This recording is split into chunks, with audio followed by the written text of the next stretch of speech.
หน้ามุมมันเนี่ยมาจับมือจับมือได้สบายเอ้ย สบายดีเนาะ สบาย สบายดี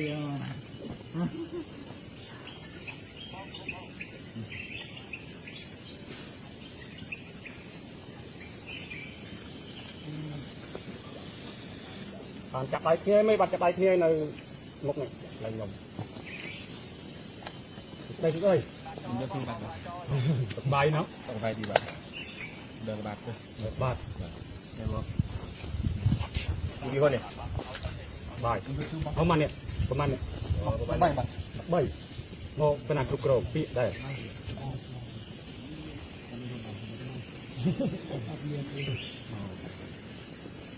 ได้ได้ไปดีบายบาย ใบทางไหนบ้างแบบ บายบายบายบาย ใบทางนั้นแบบ โอ้นั่นไม่มันป้าไอ้พวกเต๋นั่นเนี่ยดักงอมโมกันนาที่เพราะนาดักงอมโมเงียนเต๋บอกได้เอาตัวเยอะพี่เอาพี่โมนะพี่อะไรได้ในดักงอมโมมุ้น มีในมุ้ง โอ้นี่เพราะนานิ่มหมุกหัว หมดตั้ม ปรับ หมดตั้ม ม้วนปรับ หมดตั้มนาทีมาเลยแบบมาเลยที่ใด ติ้ง เป็นใบ ม้วนปรับ หมดตั้ม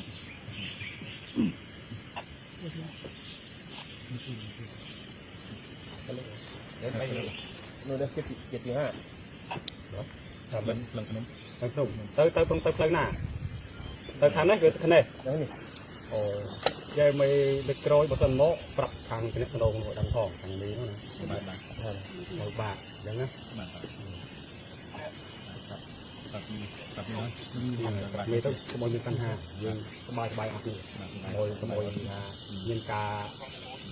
สงสัย ของคนยืมก็คอยเนี่ยทำในทีนี้เนาะเป็น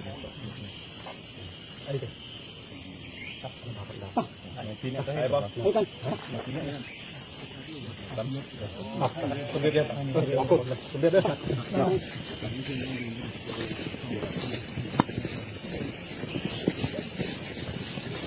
ตรุนเลยโย่ไอ้ยี่อันนี้เยอะนะเป็นเรียวเลยเป็นเรียวอ๋อโอเคกลมโยนมอโยมอเลยดึงโซ่เราเนี่ยตักมาตามเลยนะโอเคต้องหาเหตุเลยไอ้ดีสุดหลังออกไปเรื่อยๆ